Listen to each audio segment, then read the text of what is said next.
नमस्कार, कार्यक्रम नजरिया में आपका स्वागत है। मैं हूं साक्षी सभरवाल। पढ़े लिखे नेता या शरारती बच्चे, कुछ ऐसा ही हाल आजकल जम्मू कश्मीर विधानसभा का हो गया है, जिसका उद्देश्य तो लोगों की समस्याओं को उजागर कर उनका समाधान करना था। लेकिन हर बार कार्रवाई के दौरान सदन किसी चिड़ियाघर या सब्जी मंडी के भांति दिखाई और सुनाई देता है।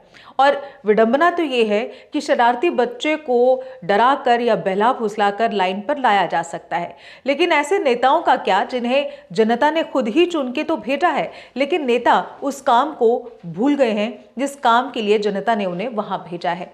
आज बात असेंबली और वहां होने वाले हंगामों की।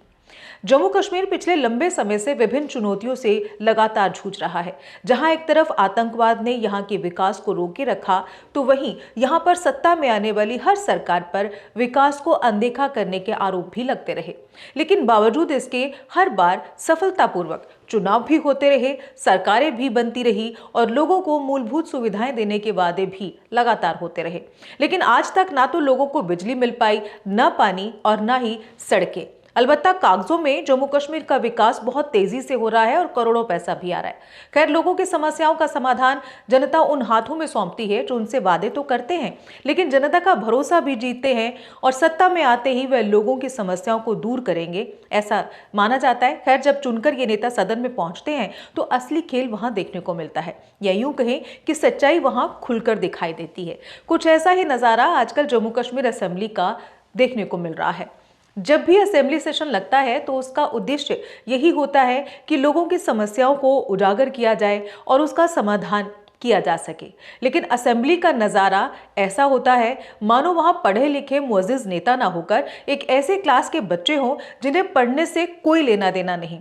उन्हें बस तय समय तक क्लास में रहना है, हो हल्ला करना है, हंगामा करना है और वापस घर चले जाना है। यकीनन आप इस बात से सहमत होंगे, या तो ये नेता हंगामा करेंगे, बात नहीं सुनेंगे और फिर जब कुछ ना हुआ तो वॉकआउट कर देंगे, और अगर वॉकआउट ना कर पाए तो मार्शल ही उन्हें उठाकर बाहर करेंगे।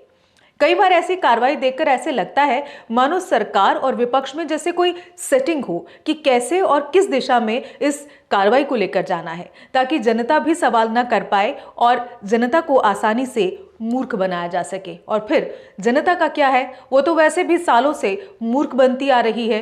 खैर, जरा आप ही गौर कीजिए कि सत्ता में रहने वाली सरकार के लिए कोई भी फैसला लेना क्या मुश्किल हो सकता है, और वो फैसले अगर लोगों के हित के हों, यहाँ के विकास से जुड़े हों।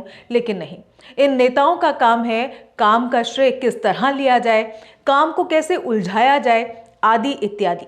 ये नेता भूल जाते हैं कि आम जनता का पैसा ये लोग बड़ी आसानी से बर्बाद कर रहे हैं और डकार भी नहीं लेते हैं, या यूं कहें कि इनके माथे पर शिकन तक नहीं आती।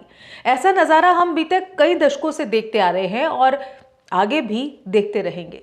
आजकल तो बच्चे भी ये कहने से चूक नहीं रहे कि असेंबली का नज़ारा तो हमारी क्लास से भी बदतर है, जहां ना तो किसी का लिहाज होता है, ना तहजीब और ना ही जनता के हित का ध्यान रखा जाता है। लेकिन मीडिया की सुर्खियां कैसे बनना है, ये इन नेताओं को खूब आता है। खैर, ये राजनीति है जनाब। यहाँ पर्दे के पीछे सब दोस्त और पर्दे के बाहर नज़ारा कुछ और ही होता है। खैर, आज बात हमने की असेंबली और वहाँ होने वाले हंगामों की, जो पिछले कई सालों से हम देख रहे हैं और आगे भी कई सालों तक हम देखते रहेंगे। फिलहाल आज नजरिया में बस इतना ही। कल फिर से नए विषय के साथ हाजिर होंगे। तब तक आप देखते रहिए जेके अपडेट। मुझे दीजिए इजाजत। नमस्कार। जम्मू कश्मीर की खबरों के लिए जुड़े रहिए जेके अपडेट के साथ।